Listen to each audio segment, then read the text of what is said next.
uma retrospectiva bem rápida, até para a gente poder ter uma linha histórica disso. Como eu falei, é um plano escatológico. Uma pessoa me perguntou sobre as 70 semanas de Daniel. Quem foi que perguntou sobre as 70 semanas de Daniel semana passada? Está aí? A irmã está aí que perguntou, falou, pastor, dá uma explicação sobre as 70 semanas de Daniel. Não está? Glória a Deus, não vou precisar falar então, gente. A gente vai embora mais cedo hoje. Mas o grande plano de Deus, Jesus em Mateus 24, ele constrói um plano onde ele diz, gente, vai começar o período do final dos tempos com o início das dores. E Mateus 24 é quase que uma expressão de um parto, de um começo de um parto. Vocês são mulheres e que tiveram parto normal, vocês sabem que as contrações ou o início das dores, como que ela começa? Ela começa em contrações com tempos espaçados e com dores não tão violentas. E é isso que vem acontecendo desde que Jesus profetizou isso. As dores de partos, elas estão como uma mulher que está dando a luz. As contrações, elas demoram para acontecer e elas vêm com intensidade moderada. E o que a gente está percebendo é profeticamente baseado naquilo que Jesus falou em Mateus 24, que o início das dores se daria ou quando começasse o período de manifestação, ou perto da manifestação dos 7 anos do filho da perdição, essas dores iriam ter em maior intensidade, muito maior intensidade. E é por isso que nós estamos vendo as coisas acontecendo em uma intensidade muito maior. Dentro disso, nós entendemos, baseado naquilo que nós falamos, que há algumas palavras proféticas que precisam ser cumpridas para a manifestação do anticristo.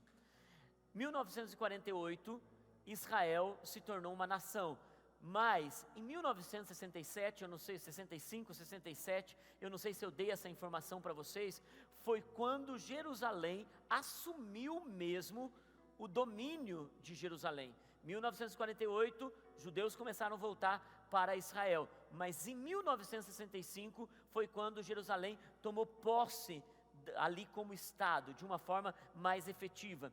E é por isso que a gente precisa entender que Jesus falou, olha, quando a figueira florescer, dessa geração não passará, dessa geração não passará. Então, quanto tempo tem uma geração? Uma geração pode ter de 70, 80 e até 120 anos. Alguns até consideram um pouquinho mais, 140. Mas a gente precisa entender que esses não são números exatos nem lógicos. Por isso que, se a gente começar a fazer conta, a gente pode correr o risco de entrar em um tipo de heresia, em um tipo de seita, que foi o que aconteceu com os adventistas, quando o fundador deles disse que Jesus iria voltar em 1918, 1900 e alguma coisa, e quando Jesus não voltou, se tornou o grande desapontamento. Então, a profetisa Ellen White veio e acabou fazendo o quê? Trazendo uma profecia dizendo, não, Jesus não voltou para a terra, Jesus foi para um outro compartimento no céu e está então expurgando os pecados lá no céu, no santuário celeste, que é o que eles chamam, usando uma referência de Hebreus, que não tem nada a ver com uma linha coerente bíblica. Então, quando a gente começa a fazer contas, a gente pode entrar seriamente em um lugar de entrar em heresias ou em seitas. Então, retornando, início das dores como uma mulher que está tendo dores de parto, que vai se intensificar, até que se cumpra o que diz em Daniel 9:27. Vai aparecer o príncipe, o anticristo, e com isso vai acontecer o que, gente? Ele vai começar um acordo de paz na grande tribulação, no processo de 7 anos, porque falta uma semana de Daniel para se cumprir das 70 semanas que ele profetizou. Já falei sobre isso, vocês já estão tendo clareza, só estou recapitulando. Para você que está chegando hoje aqui, talvez fique um pouquinho sem sentido isso, mas só estou recapitulando.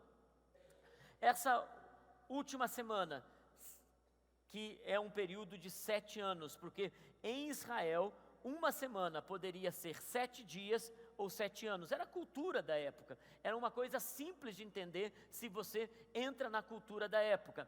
Então essa última semana, ou os últimos 7 anos, aonde Daniel profetiza que o anticristo vai fazer um acordo de paz, e no meio da semana, Daniel 9:27, ou no meio dos 7 anos, 3 anos e meio, ele quebra o acordo, ele se assenta no trono de Deus em Jerusalém, depois de ter construído o templo, ele se assenta no trono de Deus, ele se promulga Deus, ele pede adoração, e o povo de Israel ali, no meio dos 7 anos, o povo de Israel diz, não, esse não é quem nós esperávamos, esse não é um homem que está a favor do povo, não, esse não é um homem que ama Israel.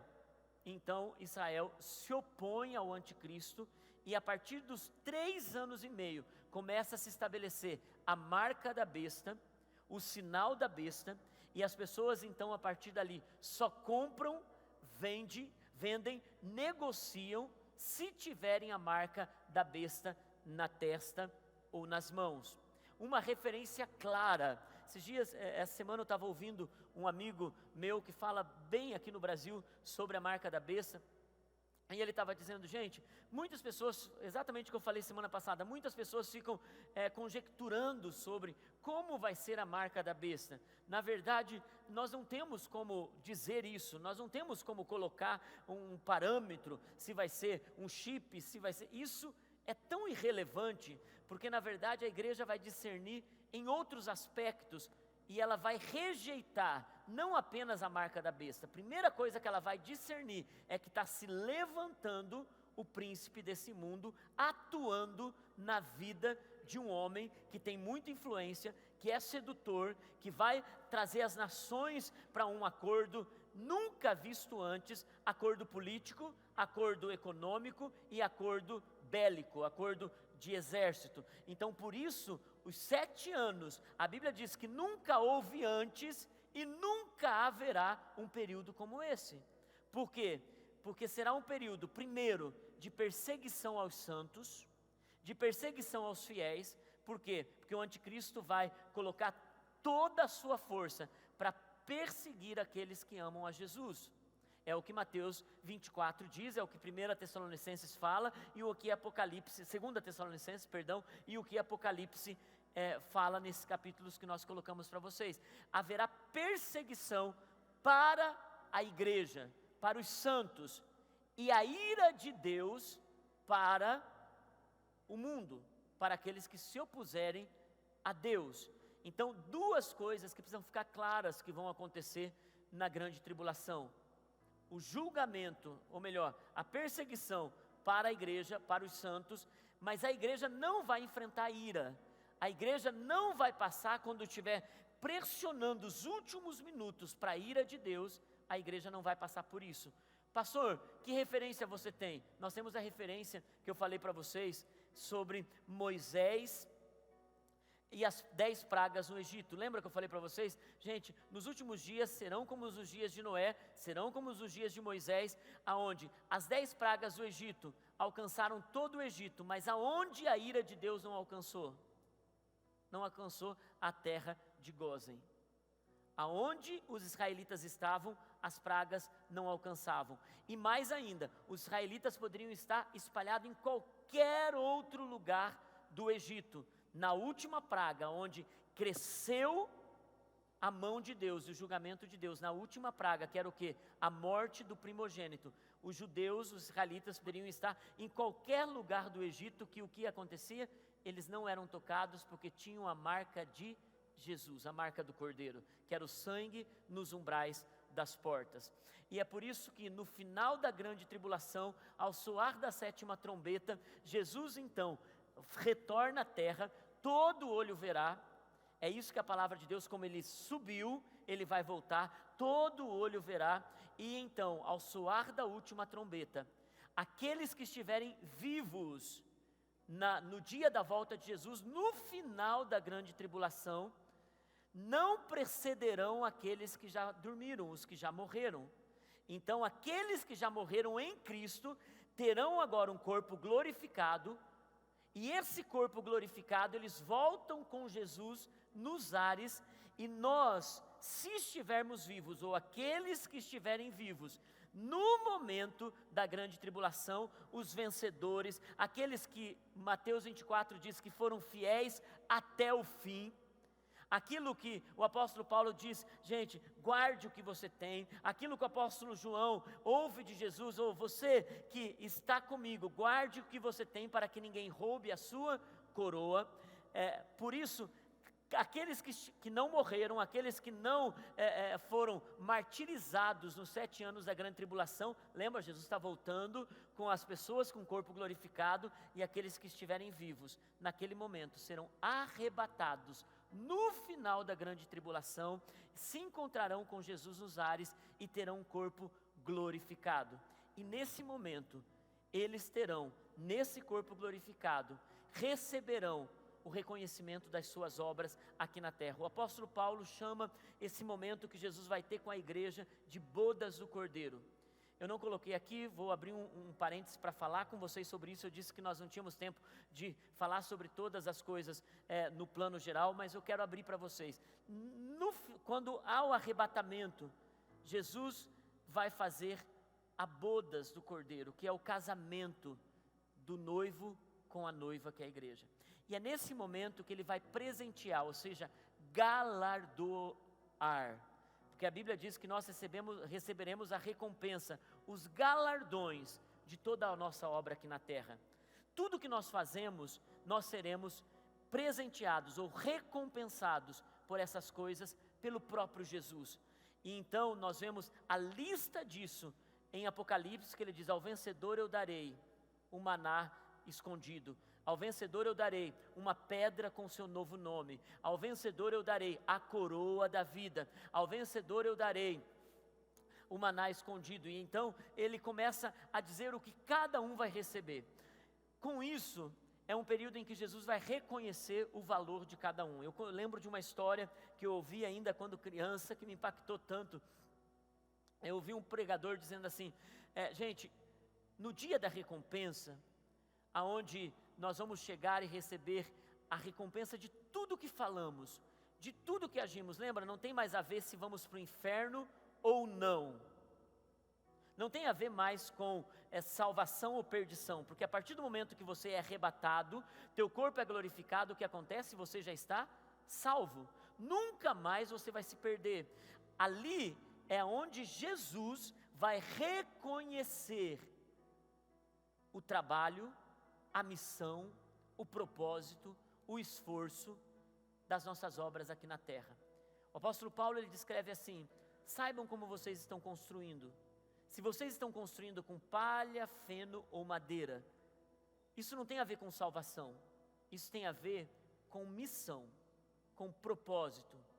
Quando a gente não cumpre o nosso propósito, quando a gente deveria fazer algo e a gente não está fazendo, nós estamos construindo aqui na terra com feno, madeira e palha. Ele diz: agora vocês vão construir com pedras preciosas, ouro e prata. O que essas coisas dizem para nós? Toda pessoa que constrói com feno, madeira ou palha, tudo isso está acima da terra. Está acima da terra. São coisas superficiais. São coisas que a gente faz para os outros verem. A gente pode construir aqui na terra dessa forma, para os outros verem. Mas da onde se extrai ouro, prata e pedras preciosas? Das profundezas, dos lugares profundos. É por isso que Jesus está dizendo: ei, saibam como vocês vão construir. Saibam como vocês vão construir, porque tudo que vocês fizerem aqui vai contar para a eternidade. Vai ter recompensa na eternidade.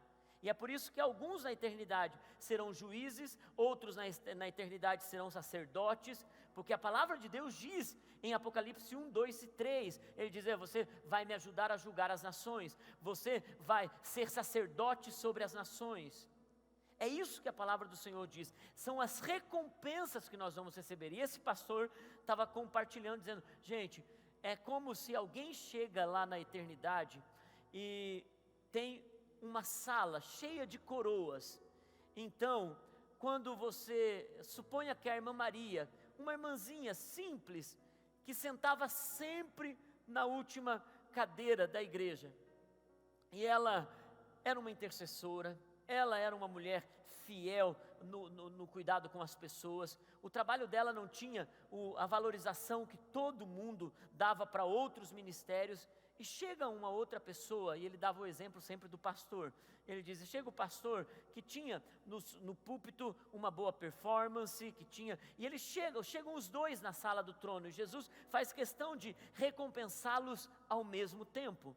Então ele chega para o pastor e diz, pastor, aqui estão as coroas menores, algumas até do tamanho de um chaveiro, outras que são um pouquinho maiores, uma coroa belíssima com pedras preciosas. Qual você acha que é a sua? E o pastor disse, bom, Jesus, não querendo me gabar, mas eu acho que a minha é aquela mais toda cheia de pedras, porque afinal de contas, minha igreja era a maior da cidade. Afinal de contas, quantas pessoas eu desci as águas do batismo, batizando elas em teu nome, as curas que aconteceram, a minha cidade foi impactada pelo movimento da minha igreja. Diz, que bom, eu realmente me agradei do seu trabalho. Agora eu quero, irmã Maria, na sua opinião, qual que é a sua coroa? Ela diz, Senhor, olha, eu não fui uma pessoa tão influente, eu realmente fui intercessora desse pastor aí a minha vida toda. E eu cumpri, sei lá, aquilo que eu achava que tinha que cumprir. Então, eu não era iletrada, eu era uma pessoa sem muita informação, mas eu te amava tanto, enfim. E ele falou, mas qual que você acha? Ela disse, eu acho que não é essa pequenininha, mas eu acho que é essa aqui, mais simplesinha. E diz que Jesus falou para ela, não, irmã Maria, a tua é essa mais bela que tem na nossa galeria. Porque não é o que você fez, é como você fez. E como você fez, cumprindo o seu propósito. Eu te chamei para ser uma intercessora. Eu te chamei para ser uma mulher que ia suportar o ministério desse pastor.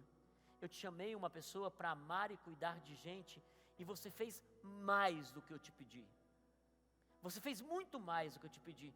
Eu pedi para você orar por ele, mas você orava e jejuava. Eu pedi para você cuidar de algumas pessoas, mas você cuidava e cuidava além do que lhe era pedido. Agora você, pastor, teu trabalho foi lindo, maravilhoso, mas o meu chamado para você não era só tocar a sua cidade, era você ser tão forte no seu propósito que era alcançar as nações, e você só ficou na primeira parte. Você não cumpriu todo o seu propósito. Então a tua recompensa não é aquela, a tua é essa, uma menor. Porque tem a ver com recompensa. E você pode dizer, gente, mas como Jesus pode ser injusto em fazer isso? Não tem a ver com a injustiça de Jesus, tem a ver com a colheita que você planta aqui na terra. Tudo que nós fazemos aqui conta para a eternidade. E eu vou te dizer mais, Jesus falou tanto sobre recompensa, que a gente poderia ter algumas semanas só falando sobre o que cada plantação, palavra, atitude nossa vai ter recompensa eterna. Saiba disso, até como você trata o seu cônjuge, vai ter recompensa eterna. Jesus disse isso, Mateus capítulo 5, 6 e 7 no Sermão do Monte. Como nós tratamos os pobres, terão recompensas eternas. Como nós falamos com as pessoas, como nós valorizamos ou não as pessoas, terão recompensas eternas. Então, meu irmão, nesse momento é quando Jesus vai honrar, valorizar, reconhecer, não porque a gente vai para o céu ou para o inferno, não é algo do tipo assim, gente, agora eu corro risco aqui ainda, lembra, você agora já está com o corpo glorificado, e agora você recebe a recompensa, a autoridade sobre as nações, e daí nós teríamos que pensar de uma forma um pouquinho mais profunda sobre isso, que é nesse tribunal de Cristo, onde você vai receber as recompensas, que é o que vai te dar autoridade, governo, função, propósito para o milênio. Porque o milênio será um período, e agora a gente entra então no período do milênio, que será um período de 1000 anos para quem? para a igreja governar, a igreja num corpo glorificado, governar, estabelecer essa terra como no início, como no jardim, porque o homem deveria cuidar do jardim e ele não cuidou, e agora Deus volta à origem e coloca o homem de novo nessa terra para cultivar, para guardar, para proteger, para fazer com que o jardim tenha dentro da estrutura do propósito eterno de Deus, porque lembra que eu falei para vocês? A gente já estava no coração de Deus, toda a tecnologia, toda a ciência, tudo que se é pesquisado, pensado, tudo estava já no coração de Deus para ser desfrutado dentro de uma perfeição, tudo. Se já é bom algumas coisas, ou se já são boas algumas coisas que a gente experimenta hoje nesse mundo caído, imagina como seria se tudo isso tivesse dentro da perfeição da criação sem o pecado. Então o período do milênio será esse período aonde vão ter a igreja governando, julgando, sendo sacerdotes, dentro daquilo que Apocalipse fala, capítulo 1, capítulo 2 e capítulo 3, que eu falei para vocês. E nesse momento, a igreja vai governar sobre quem? Quem vai estar na terra? Porque lembra, no final da grande tribulação, Jesus volta, Jesus com um sopro da sua boca, ele destrói o anticristo, e todas as suas hostes, e todo o seu exército, e todas as pessoas que seguiram o anticristo, tiveram a marca da besta. Nesse momento, quando Jesus retorna, arrebatando a igreja, com os santos que dormiram no Senhor de todas as eras, Jesus volta e ele, com o sopro da sua boca, ele destrói o anticristo e todas as suas hostes. Durante 1000 anos, o anticristo e todas essas, porque o anticristo é um homem, é um príncipe, regido pelo poder de Satanás. Todas essas pessoas, elas ficam aguardando o julgamento final e elas permanecem no mesmo lugar que todos os que morreram, perdidos longe de Cristo, longe do propósito, longe da entrega a Deus de todas as eras. Eles vão para o Hades, que é onde uma pessoa que morreu sem a palavra, sem o conhecimento de Deus e sem entregar sua vida para Jesus, elas estão no Hades. Lembra que eu falei para vocês? E quem morreu com Jesus até o último momento vai estar com ele no paraíso até o dia da volta dele. Vocês estão olhando para mim hoje com uma cara que eu não sei se vocês estão entendendo, se vocês estão assim do tipo, meu Deus, eu deveria ter feito essa recapitulação ou não, gente? Amém. Então, de qualquer forma, vamos lá. Terminando esse período dos 7 anos, há esse agir de Deus. Jesus volta, mata o anticristo com o sopro da sua boca. As pessoas que estavam com ele vão para o Hades aguardar o julgamento do trono branco. Quem fica na terra para viver no milênio? Uma multidão de pessoas que não se entregaram a Jesus, que não decidiram não reconhecer Jesus como Salvador, e uma multidão de pessoas que também não aceitaram a marca da besta. Eles formarão as nações da terra. Pastor, como assim? É o que a palavra de Deus diz. Todos os que confiam no Senhor serão arrebatados no último momento. Todos os que aceitam a marca da besta serão mortos no retorno de Jesus. E a Bíblia diz que haverão nações no milênio. Quem serão essas nações? A Bíblia diz que um povo vai resistir ao Cristo, mas vai resistir à maldade, vai resistir ao anticristo. Então essas pessoas vão estar vivendo no milênio, do qual a igreja vai governar, a igreja vai liderar, e eles vão olhar para o Messias, e eles vão encontrar esperança, e eles vão viver, alguns deles, para o Messias. Eles vão estar olhando para o Rei, porque o próprio Messias, Jesus, vai estabelecer o seu trono em Jerusalém, e dali de Jerusalém Jesus por 1000 anos vai governar com a igreja nessa terra sobre essas pessoas. Dentro disso, o milênio vai ter algumas particularidades. Esse tipo de coisa não tem divisão teológica. Todos creem da mesma forma, tá, gente? Não há uma divisão teológica nesse sentido. Você pode procurar, daí sim, em qualquer lugar, com exceção de uma ou outra linha muito fraca, mas a maioria das pessoas, inclusive, nesse caso, algumas seitas acabam vendo o milênio da mesma forma, porque ele quase que não tem como ter discordância. O milênio, é o reino de Jesus aqui na terra por 1000 anos, com a sua igreja governando sobre as nações. As nações é esse povo que vai resistir a Cristo no começo, depois se entrega a Ele e também resiste à marca da besta. Alguns chamam eles de os resistentes, a Bíblia não fala esse nome. Lembrando sobre essas pessoas que ficarão aqui, a maioria deles discernem a respeito do anticristo e percebem que alguma coisa não está bem. Outros fogem porque têm uma simpatia pelo cristianismo, têm uma simpatia pela verdade, pela paz, e eles fogem. Então, esse é o momento onde muitas pessoas não serão alcançadas pela marca da besta, porque eles acabam se opondo a isso. Mas não estão salvos no sentido de serem arrebatados e terem um corpo glorificado. E como vai acontecer o milênio? Apocalipse 2, 26 a 27. Vamos para esse texto então. Apocalipse 2, 26 a 27. Aquele que vencer e fizer a minha vontade até o fim, darei autoridade sobre as nações. No milênio, algumas pessoas terão autoridade sobre as nações. Algumas pessoas, não necessariamente, é por isso, gente, não necessariamente gente que esteve em governo, ou tiveram igrejas incríveis nessa terra, ou fizeram grandes trabalhos missionários, mas cumpriram a sua missão. Saiba disso, no milênio, muitos de vocês terão autoridade que vocês nunca imaginaram ter.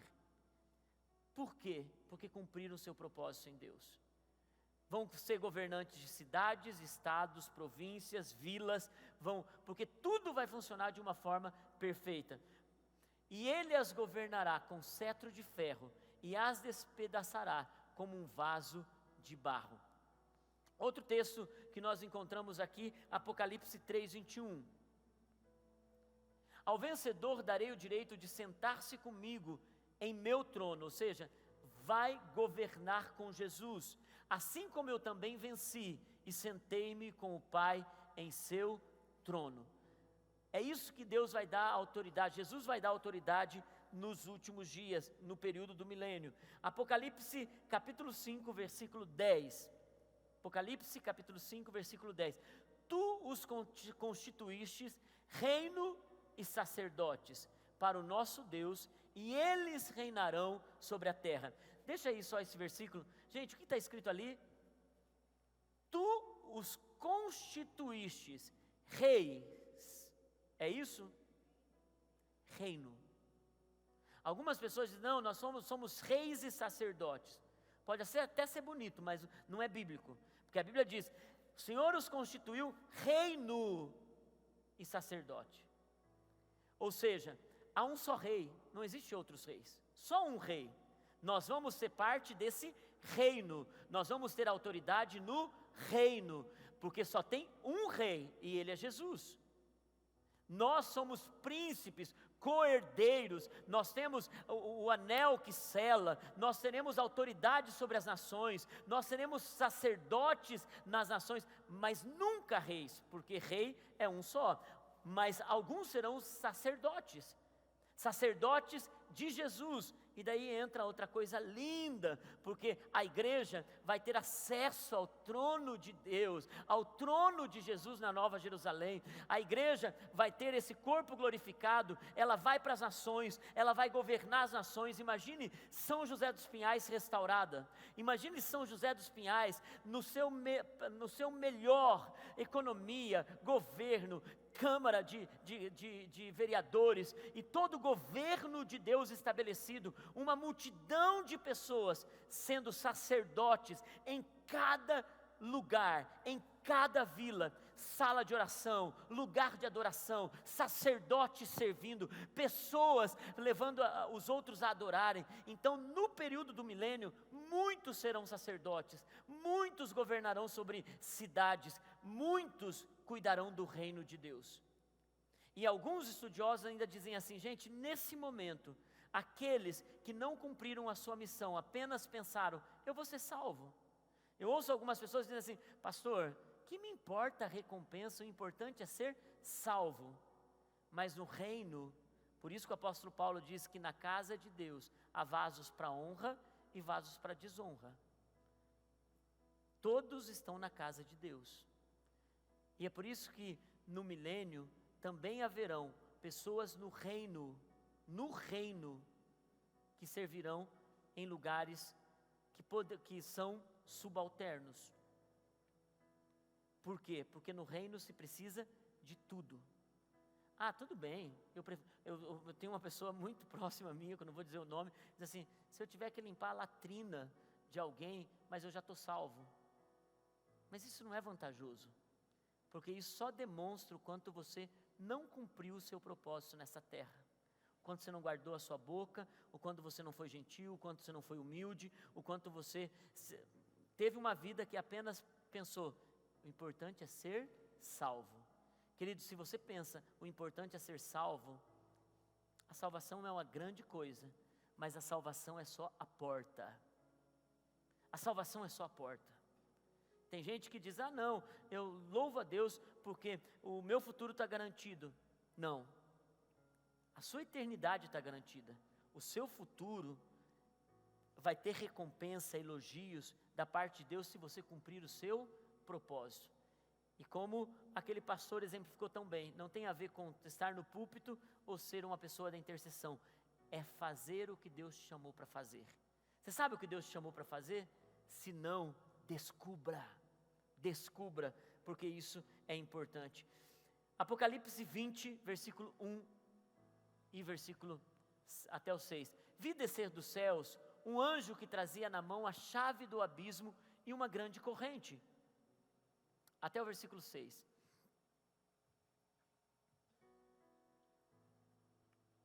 E prendeu o dragão, a antiga serpente, que é o diabo e Satanás, e o acorrentou por quanto? Por 1000 anos, segura aí. Gente, Satanás é que influencia as pessoas a pecarem, Satanás é que influencia as pessoas a viverem uma vida longe de Deus, sim ou não? Não. Mas ele vai estar preso por 1000 anos, para que o homem possa decidir livremente se ele vai querer viver uma vida para Jesus, ou se ele vai escolher por si só viver uma vida longe de Jesus. O milênio também vai ser para provar às nações que a culpa não é do diabo, porque a serpente, ela pode influenciar, mas é o homem que decide se vai comer do fruto ou não. E é por isso, quando nós colocamos a culpa no diabo de todas as nossas escolhas, nós estamos sendo, no mínimo, imaturos e vitimistas, porque na verdade Satanás, ele oferece, mas é nós que escolhemos. Jesus oferece e somos nós que escolhemos. E é por isso que então o anjo vai prender o dragão e a serpente, que é Satanás, e vai acorrentar por 1000 anos, ou seja, por 1000 anos, enquanto está havendo o milênio aqui na terra, Satanás sequer vai poder falar ao coração das pessoas, vai poder encorajar a pecar, vai poder levantar gente maligna, e é por isso que muitas pessoas que resistiram ao anticristo, vão olhar para Jesus, e vão dizer, eu quero amá-lo, eu quero segui-lo, eu quero servi-lo. Então, e continua no versículo 3, lançou-o no abismo, fechou-o e pôs um selo sobre ele, no abismo, para assim impedi-lo de enganar as nações que vão estar aqui no milênio, porque ele diz, vai prender por 1000 anos, até que terminassem os 1000 anos. Depois disso, é necessário que ele seja solto por um pouco de tempo. Versículo 4. Vi tronos em que se assentaram aqueles que haviam sido dada autoridade para julgar. Está falando sobre aqueles que receberam a recompensa. Também vi as almas dos que foram decapitados por causa do testemunho de Jesus e por conta da palavra de Deus. Eu vi a alma daqueles que durante o período da grande tribulação e durante o período de toda a história da igreja foram decapitados por causa do testemunho de Jesus e da palavra de Deus. Aquilo que eu disse para vocês semana passada, gente, ensinar o filho na casa de Deus é tão importante para a última hora, porque na última hora eles vão precisar ou cederem a uma condenação eterna, porque se agora eles cedem a pequenas coisas que os seduzem, se a gente não ensiná-los na palavra, eles serão presa fácil para o anticristo no final dos tempos. Guardar o coração dessa geração, para que eles amem a Jesus com todo o seu coração, força e alma. E diz assim, eles não tinham adorado a besta, nem a sua imagem, e não tinham recebido a sua marca na testa nem nas mãos. Eles ressuscitaram e reinaram com Cristo durante quanto tempo? 1000 anos. Eles ressuscitaram e reinaram com Cristo durante 1000 anos. Aqui fala sobre o milênio. Você não vai encontrar a palavra milênio na Bíblia, mas é a forma que a gente fala sobre os 1000 anos do reino de Cristo aqui na terra. O restante dos mortos não voltou a viver até se completarem os 1000 anos. Quem são o restante dos mortos? Os que morreram sem Jesus, os que morreram aceitando a marca da besta. Não voltaram a viver até que completassem os 1000 anos. Essa é a primeira ressurreição. Felizes e santos os que participam da primeira ressurreição. Qual é a primeira ressurreição, gente? É a ressurreição da volta de Jesus, daqueles que morreram em Cristo e retornam com Ele, porque já estão com Ele, agora recebem um corpo glorificado, que é a primeira ressurreição, e aqueles que estiverem vivos durante a grande tribulação, estou sendo repetitivo para afirmar um conceito, aqueles que estiverem vivos durante a grande tribulação e agora são arrebatados e recebem um corpo glorificado, que é a primeira ressurreição. A segunda morte não tem poder sobre eles, serão sacerdotes de Deus e de Cristo e reinarão com Ele por quanto tempo? Por 1000 anos. Então, na verdade, se você for pensar nessa ideia bíblica dos 1000 anos, quando Jesus volta, Ele arrebata, te dá um corpo glorificado, mas você não vai morar no céu.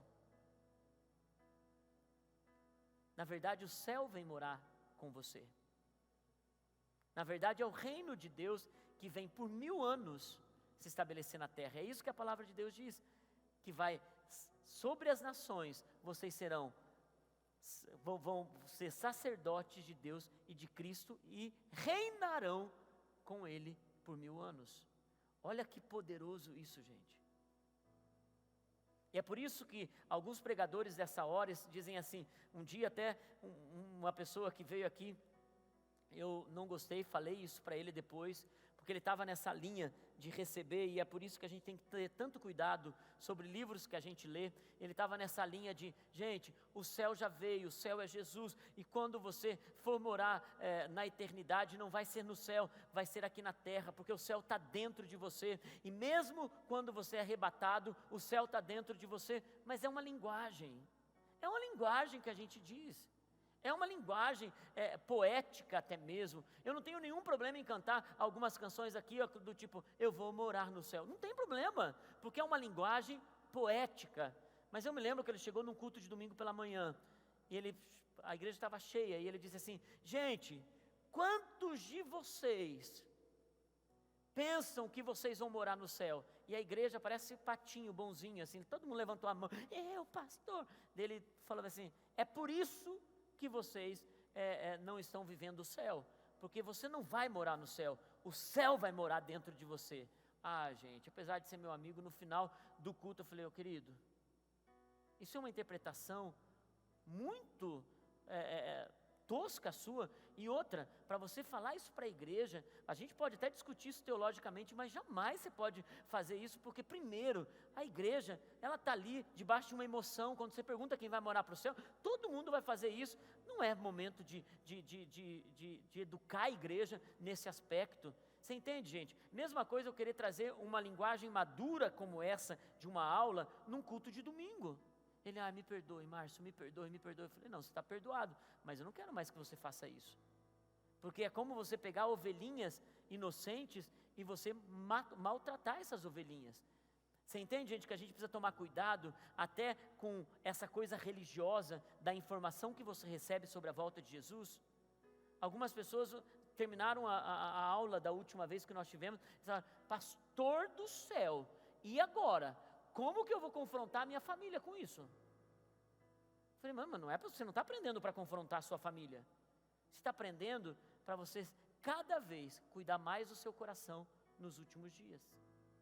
Não é para confrontar ninguém, e não é para se aparecer para ninguém. Você sabe que não sei o quê, que Jesus, o milênio... gente, você está entendendo? Para dessa tolice, para dessa meninice espiritual. O que você está aprendendo é para que você cresça em maturidade, em posicionar o seu coração para amar o Senhor.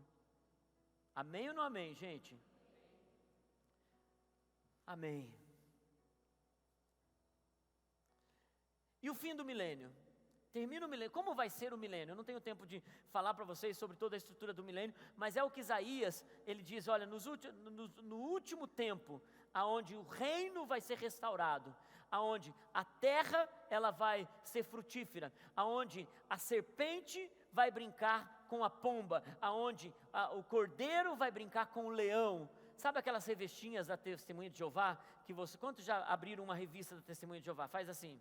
Sabe aquele mundo cheio de árvores que caem assim, aquelas árvores que caem daquele jeito, aqueles riachos, que tem todo mundo, a Testemunha de Jeová é o que mais acredita no milênio, é o que mais acredita nesse processo do milênio, e eles têm coerência, porque eles estudaram alguma coisa sobre o milênio, mas até isso é uma pataquada só, a ideia do Testemunho de Jeová, desde o posicionamento deles de que Jesus não foi crucificado numa cruz, Jesus foi pregado numa estaca. Eles tiveram que reescrever uma Bíblia que é só da Testemunha de Jeová para dizer que eles foram crucificados, que Jesus foi crucificado numa estaca. Eles reescreveram a Bíblia só para dizer que o Espírito Santo não é uma pessoa, mas é a força ativa de Deus, quando na verdade o Espírito Santo é uma pessoa. Então os Testemunhos de Jeová, mas eles estudaram o milênio, como eu disse, o milênio, a maioria das pessoas não tem discordância no milênio, estudaram o milênio e eles colocam lá o cordeiro com o leão, eles colocam a criança brincando com o urso, a criança brincando, porque vai acontecer assim, não haverá inimizade na criação, porque Deus não chamou o homem para viver em inimizade com a criação.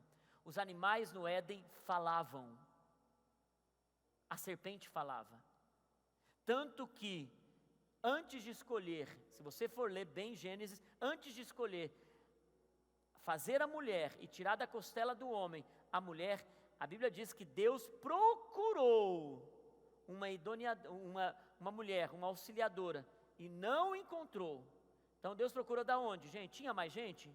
Não tinha. Então de certo ele olhou para a elefoa e disse, não vai dar certo. Para a macaca, não vai dar certo. Para a girafa, não vai dar certo. Mas a Bíblia diz isso, ele procurou e não encontrou. Então decidiu tirar do homem. Ou seja, no jardim do Éden havia um relacionamento entre a criação. E é por isso que a criação ainda geme, é o que diz Romanos. A criação geme pela manifestação dos filhos de Deus. A criação, os mares, a criação geme pela manifestação dos filhos de Deus. Com licença, tá, gente? Tem um ventilador ali.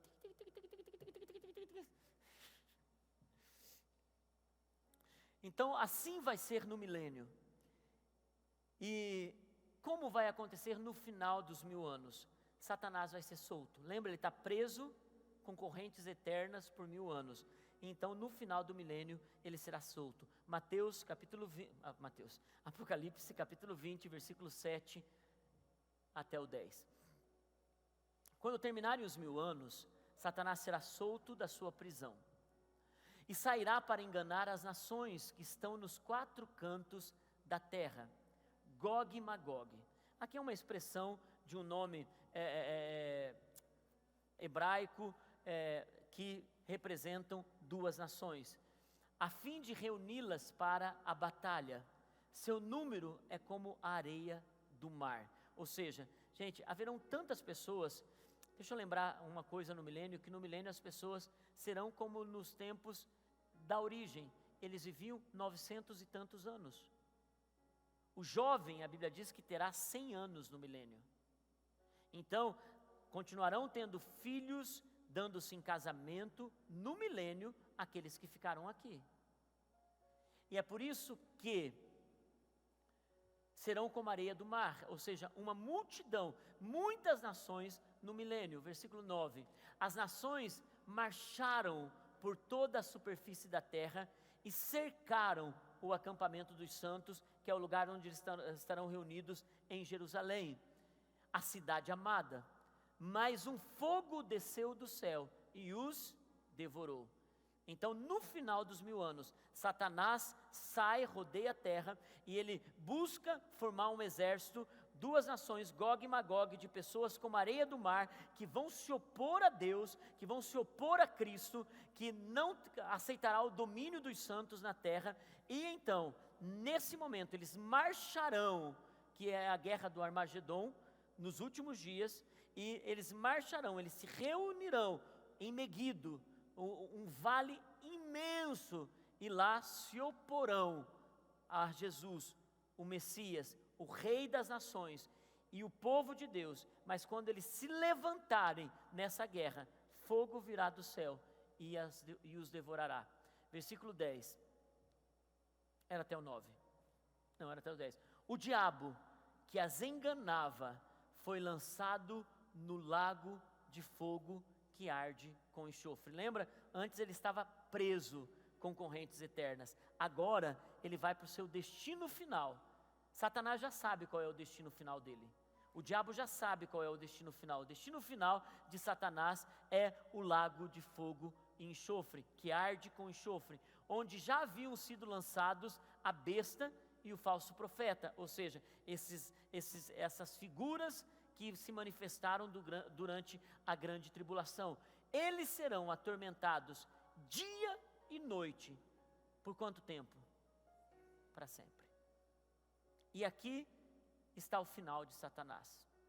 Aqui está determinado o fim daquele que enganou desde o princípio o homem.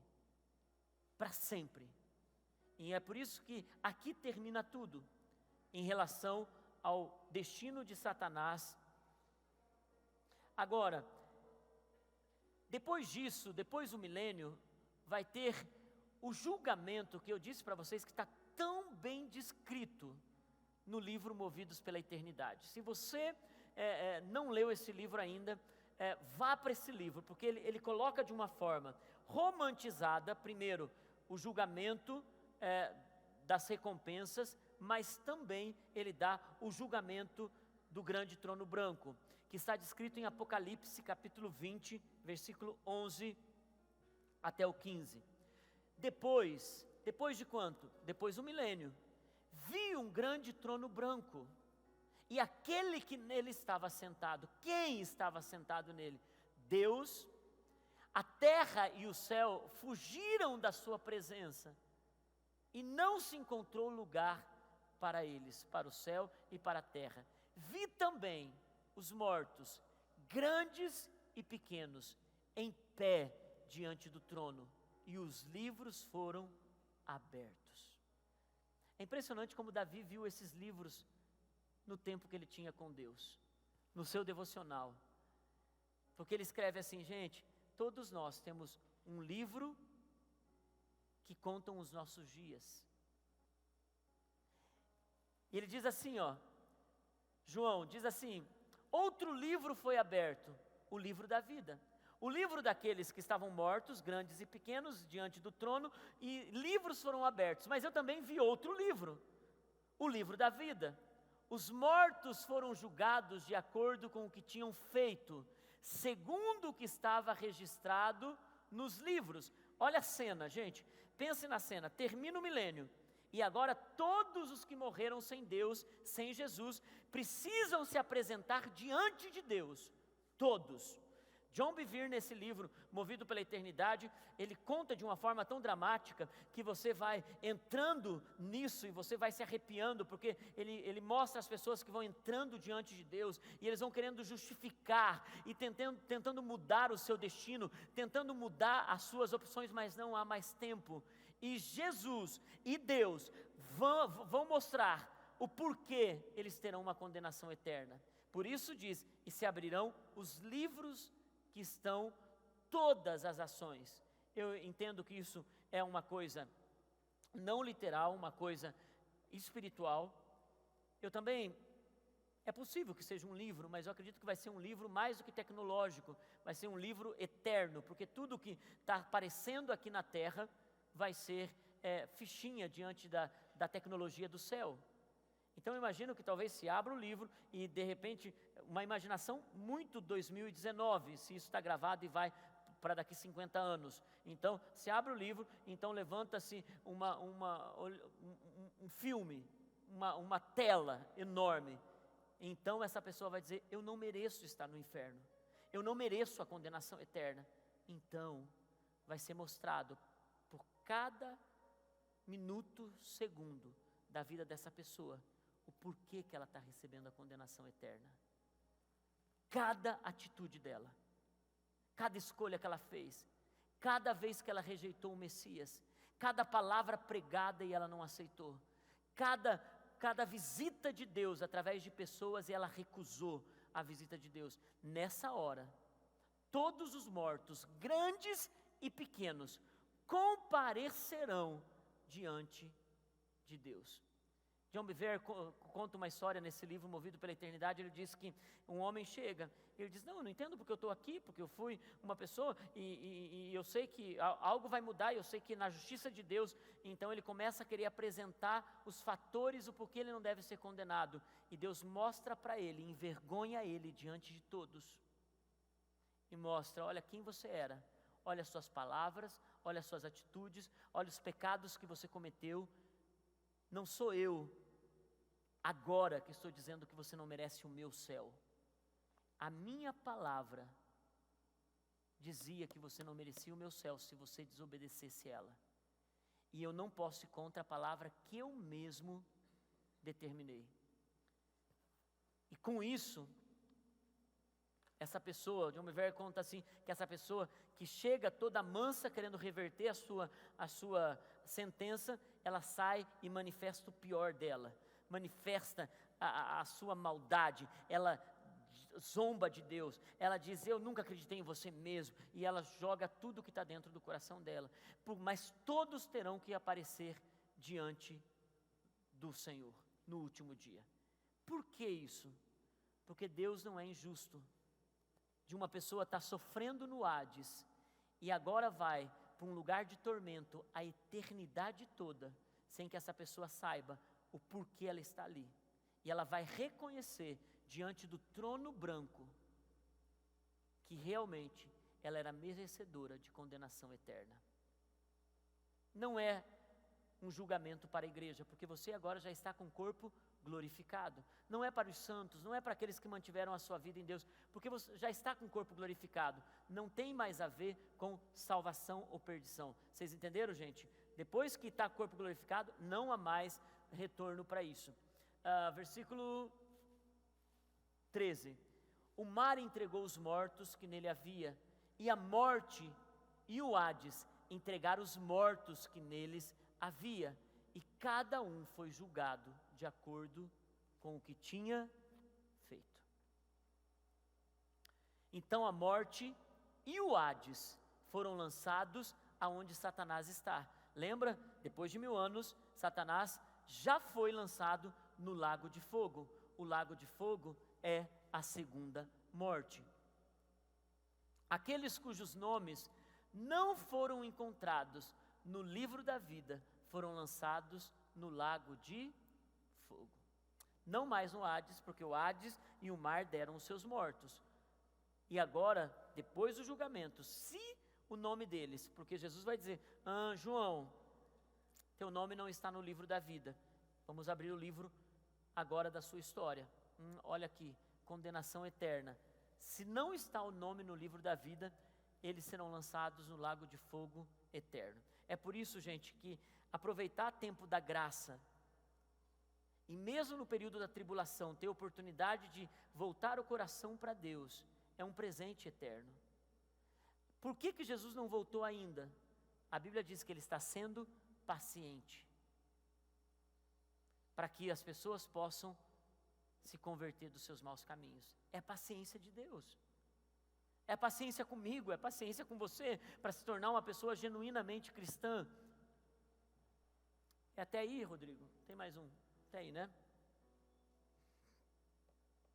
Então, depois que tudo isso acontecer, então teremos novo céu e nova terra. Apocalipse capítulo 21, versículo 1 e 2. Apocalipse 21, versículo 1 e 2. Então vi novos céus e nova terra, pois o primeiro céu e a primeira terra já tinham passado, e o mar já não existia.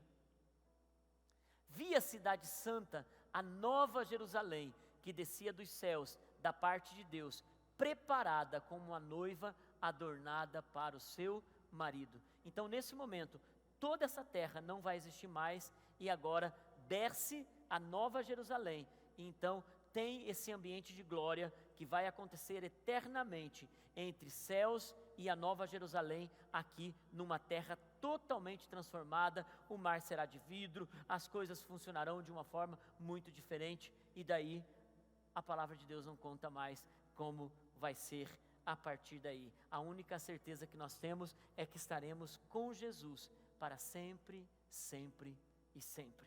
E essa vai ser a coisa mais maravilhosa que pudermos experimentar. Se é bom um beijinho dele com a sua palavra aqui nessa terra, imagine viver a eternidade com esse homem Deus, porque Jesus é 100% homem e 100% Deus. E nós seremos como Jesus na eternidade toda. Só não daremos em casamento e não teremos esse sentimento matrimonial que a gente tem aqui na terra. Amém, gente? Muito bem. Num plano geral, a gente conseguiu chegar nesse ponto aqui. Podemos abrir para perguntas.